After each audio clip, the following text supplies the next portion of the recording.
All right, we are less than 24 hours away from the first vote tallies in the 2018 midterm elections. Now, there are several key states up for grabs tomorrow. 30 toss-up congressional districts in 19 states. As the candidates and the president make their final pushes, we're waiting to see if a blue wave does shake up Congress or if the GOP manages to keep control of the House. Let's now bring in our senior Washington correspondent, Dan Raviv. So, Dan, 35 million votes cast already, and it's not even election day. Do we have any kind of indication of how those voters voted?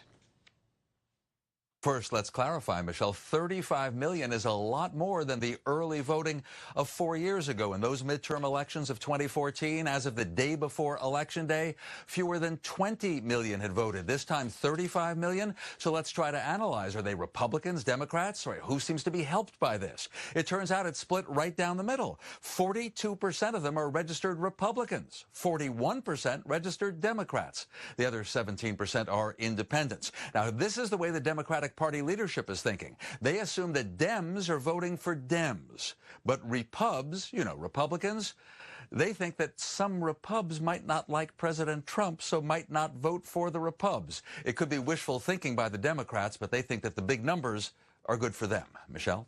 So, Dan, what are we seeing across the country from candidates in these final hours? If you think about it, by the way, there are so many candidates. I mean, well over 1,000 candidates if you consider the House, the Senate, the governor's races, and all the city, town, and county councils. What they do is they hold meetings on the last day, right? Almost all of them will have a rally or a meeting on this night, and they're trying to get their most likely voters in to make sure that tomorrow, Election Day, they vote for them. At a wider scale, that's what President Trump is doing. Michelle? Well, the president is certainly working overtime. He's campaigning in 3 states just today.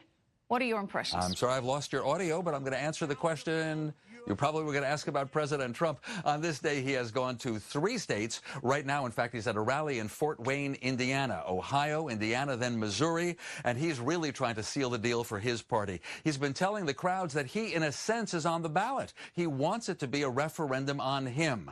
Now, the Trump White House feels certain it's going to help. They're not predicting that Republicans will hold on to the House. They're hoping that Republicans can do so. When it comes to the Senate, Republicans think they can hold on to the Senate. Will it work? In about 24, maybe 30 hours, we'll know. Michelle? Yes, we will, Dan. Thank you so much, Dan Raviv. For more on tomorrow's big vote, we're joined by political analyst Hank Scheinkoff. He's the president of Scheinkoff Communications. And also with us is Tom Borelli, contributor to the Conservative Review. Gentlemen, thanks for being with us. Thank you. Hank, are we getting a blue wave? Looks that way. Look, the elections will be decided to a large part, the data is to be believed, by suburban women. They seem to be moving to the Democrat side. It's a function of how much chaos there is. They don't like it. They don't like it at all. They're moving away from the Republicans, if the data is to be believed. And if there's a great change, it'll be on those women.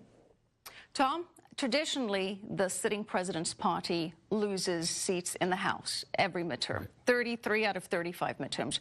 Obama in 2010 lost over 60 seats there. So is it only reasonable to expect the Republicans to lose some seats in the House at least? The biggest challenge Republicans have is the fact that there are something like 44 Republicans decided not to run again. Incumbents always, or a large percent of them, win their races.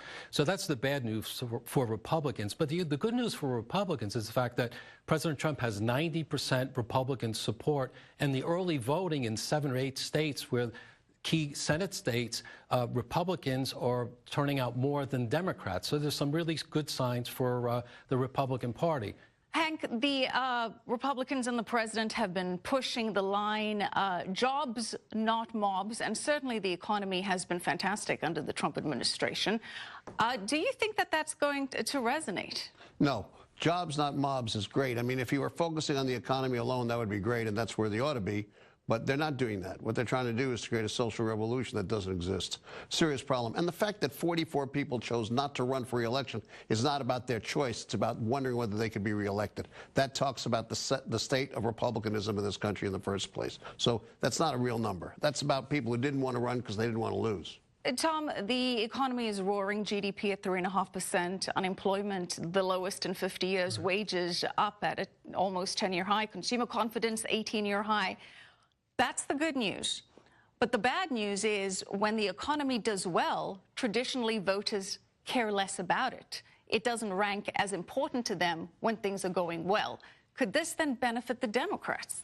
I don't think so. I think one of the best things about President Trump is, promises made, promises delivered. We never see a president actually deliver on most of his promises in 2 years. We never had that before. You mentioned, former President Obama. He had Obamacare, which was a disaster. That's why it was a whole throw them out mentality with the whole Tea Party movement. That's what happened then. A lot of Republicans now are very satisfied. The country is very satisfied because America is winning again. For once in a long time, America is winning. That excites the American people. Hank, you may not like the promises, but to Tom's point, the president made promises. The president kept those promises. If I wanted to go to a propaganda show, I'd go outside and hear propaganda. So let's look about facts for a second. But he has delivered for his base. Iran deal. Paris climate change. Tax cuts. Absolutely. Tax cuts that benefit a very regulations reform. May I please? Well, a small. Thank you.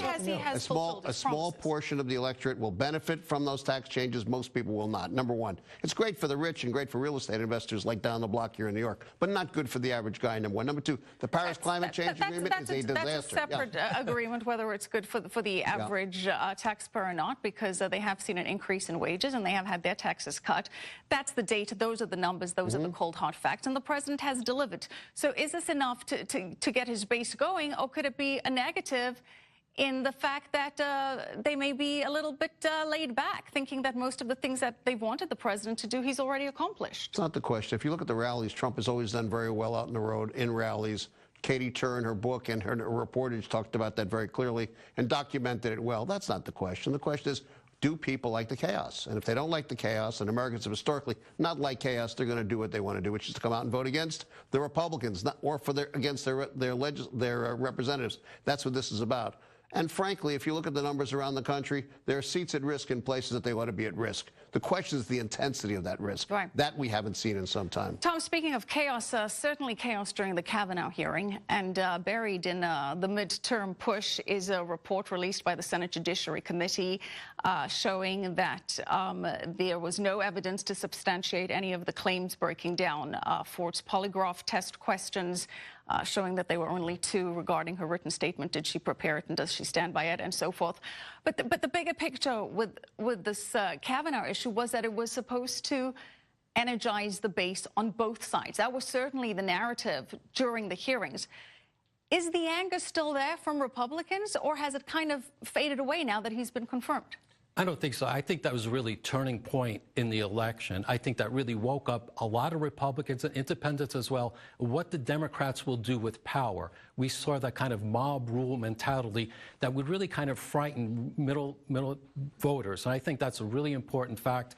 And again, he's delivered on his promises. And I think we've seen a review of the 2016 election. He's got these huge rallies. I see Republicans actually picking up seats in the Senate. I see Montana. I see Missouri. I see Indiana, maybe even West Virginia, and maybe even New Jersey. I think Republicans will pick up seats in the Senate. That's not the question. It's what happens in the House. The larger question they face, how many governors do they lose? How many state legislatures do they lose? And when they do that, they will not be able to control the reapportionment pencil 2 years down the road, which will finally return some justice and balance to how we do our reapportionment. This is all very nice. It's great propaganda. Very simple. People don't like things out of control. They don't like being abused. They don't like being told they're stupid. They don't like being cursed at. They don't like it. Hank, you could say that that's how Republicans feel. They're entitled but you could say that that's how both sides feel. They're entitled to their opinion. We'll see tomorrow. We'll see what happens tomorrow. Thank you so much. Appreciate your analysis, Hank and Tom. All right.